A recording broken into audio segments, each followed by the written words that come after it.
আসসালামু আলাইকুম। ফ্লুসির আন্ডারে ইটালিতে আসলেই কি সব শেষ? মানে আমি একেবারে রাজার হালে চলতে পারবো, আমি বৈধতা পেয়ে যাব, কাগজ পেয়ে যাব, বাংলাদেশে ঘুরতে পারবো, সারা ইউরোপ ঘুরে বেড়াবো, কাজ করব, লাখ লাখ টাকা ইনকাম করব, এতই কি সোজা? কতদিনে বৈধ হইতে পারবেন? একটা খুবই খুবই গুরুত্বপূর্ণ কোশ্চেন, কিন্তু আপনারা এই বিষয়টা বুঝেনি না, জানার চেষ্টাও করেন না, বোঝার চেষ্টা করেন না। এই কারণে এখানে আসার পরে 6 মাসে যে অবৈধ হয়ে যান, মালিকের কাছে যান না, তারপরে শুধু টাক খাইতে থাকেন। এই এই দেশে ওই দেশে, এইখানে কাগজ ওইখানে কাগজ, এই করব ওই করব কি করব। একটা সময় যায় এই যে 2-4 জন ইটালিতে সুইসাইড করতেছে বিদেশে এসে, চিন্তা করতে পারেন? রাস্তায় রাস্তায় ঘুরতেছে ফকিরের হালাতে, ফেরি করে বিক্রি করতেছে।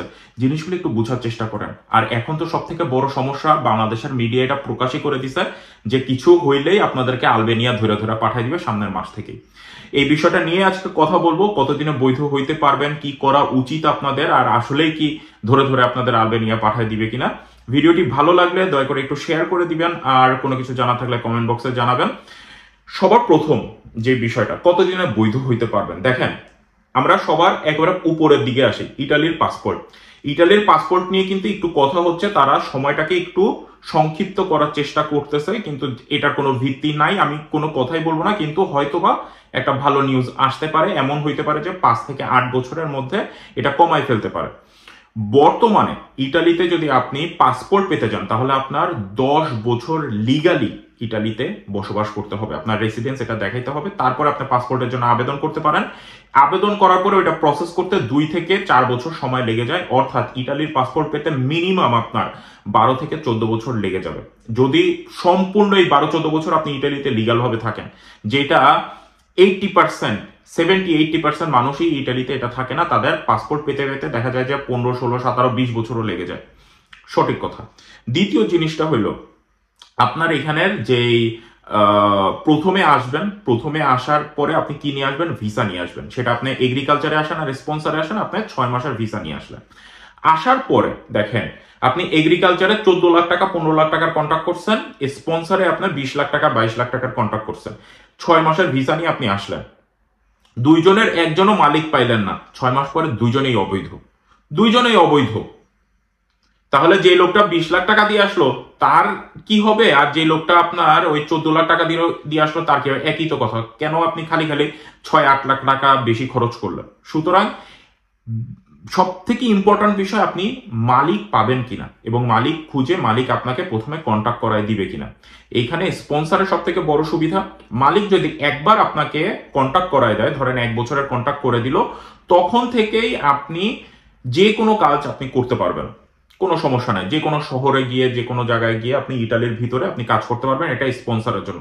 যদি আপনি এগ্রিকালচারে আসেন, সিজনাল ভিসায় আসেন, তখন আপনাকে নিয়ম অনুযায়ী 2 বছর ওই সিজনাল কাজই করতে হবে। সেটা রেস্টুরেন্টে সাময়িক কাজ হতে পারে, সেটা এগ্রিকালচার ফিল্ডে হইতে পারে, সেটা যে কোনো জায়গায় আপনার কাজ হইতে পারে, বার ডিস্কো যাই বলেন না কেন, সেখানের সাময়িক যে কাজগুলো সিজনাল, আপনাকে সর্বপ্রথম 9 মাসের একটা, 9 মাস অথবা 1 বছরের একটা সৌজন্য দেওয়া হবে, অনেকে এটাকে পাতা সৌজন্য বলে, যাই হোক।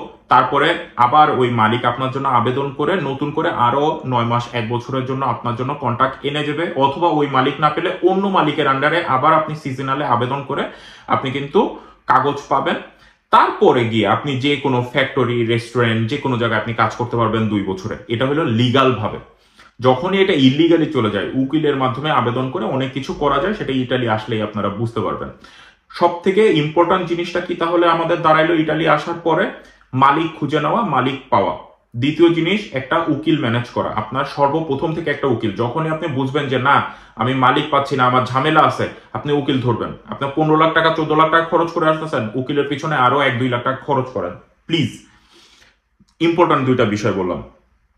এরপরের জিনিসটা হলো যে অনেক সময় আমরা কি করি, আমাদের কাগজ হচ্ছে না, কিছু হচ্ছে না, ভিসা মেয়াদ শেষ হয়ে যাচ্ছে, অবৈধ হয়ে যাচ্ছি, তখন আপনি বুঝে নিলেন যে আমার কোনো শেষ ঠিকানা নাই, তখন আমরা কি করি, অন্য দেশে চলে যাওয়ার চেষ্টা করি। আমি নিজেও বলছি যে পর্তুগালে গিয়ে আপনাদের কাগজ করার একটা উপায় ছিল, সেটা বর্তমানে বন্ধ হয়ে গেছে। সুতরাং পর্তুগাল বন্ধ, এখন আলটিমেটলি খোলা কোনো রাস্তাই নাই। একমাত্র স্পেনে যায় করা যায়, কিন্তু স্পেনে শুধুমাত্র যদি আপনার পরিচিত কেউ থাকে, সে হেল্প না করলে একা একা গিয়ে আপনি স্পেনে করতে পারবেন না, কাগজ করতে পারবেন না, অনেক টাফ। কে আপনাকে কাজ দিবে? তার কারণ কাজ তো করবেন আপনি ইলিগালি কোনো স্প্যানিশ কোনো রেস্টুরেন্ট বা কোনো জায়গায় আপনি কাজ করতে পারবেন না। যদি কোনো বাঙালি ওই জায়গায় কাজ করে তখনই আপনাকে কাজ দিতে পারবে, আপনাকে একটা থাকার জায়গা দিতে পারবে।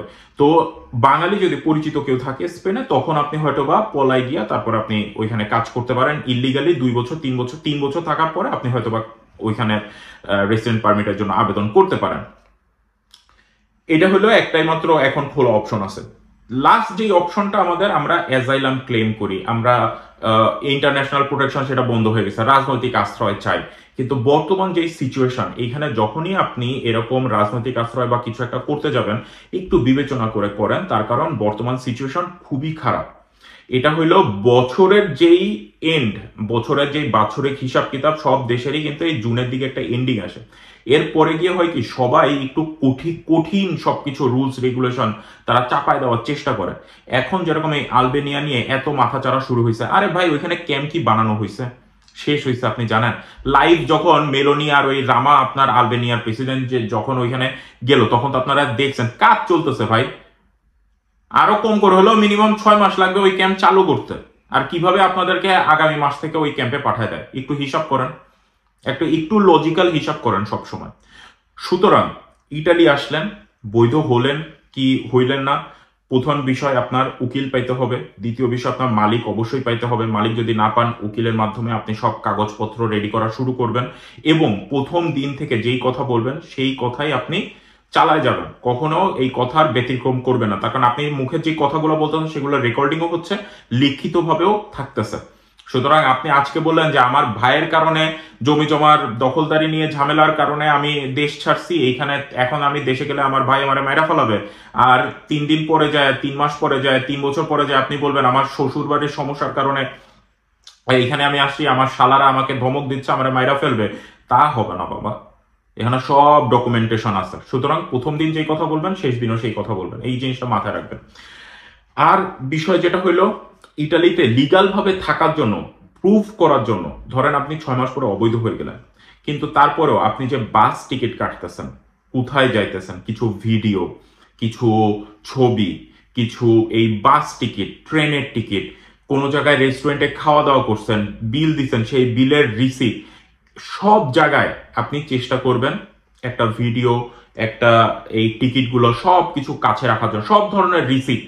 ভাই বিশ্বাস করেন, আপনি যখন এই কিছুদিন পরে হয়তো বা সানাতারিয়া দিবে, যদি দেয়, যেটা আমরা অনেক দিন ধরে বসে থাকি, ওয়েট করে বসে থাকি যে সাধারণ ক্ষমা করে দিবে অবৈধদেরকে, এতই কি সোজা একটা সানাতারিয়ায় বৈধ হওয়া? না, এত সোজা না। আপনাকে প্রুফ করতে হবে, অনেক কিছু প্রুফ করতে হবে, আপনার কাজ আছে, আপনার থাকার জায়গা আছে, বহুত কিছু আছে। তো সানাতারিয়াও যদি ধরতে চান, সেটা সানাতারিয়া আজ থেকে কত বছর আগে দিছে আপনি জানেন?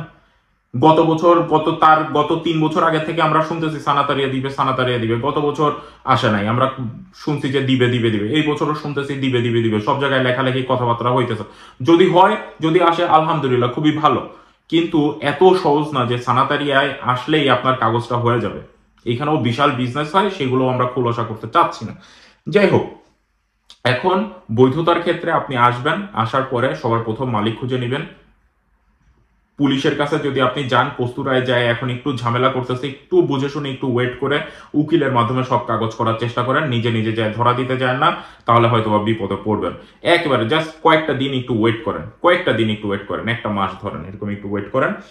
আর সবকিছু তো একটু জোগাড় করে রাখবেন, বাসের টিকিট, ট্রেনের টিকিট, এগুলো তো বললামই। তো এই ব্যাপারে আসলে অনেক কথা বলার আছে আপনাদের সাথে, আপনাদের একটু বোঝার জন্য আসলে, যে ইটালি আসলেই যে আপনার সবকিছু ঠিক হয়ে যাবে তা আসলে না। সব হয়ে যাবে এরকম আমাদের একটা টেন্ডেন্সি থাকে বাঙালিদের।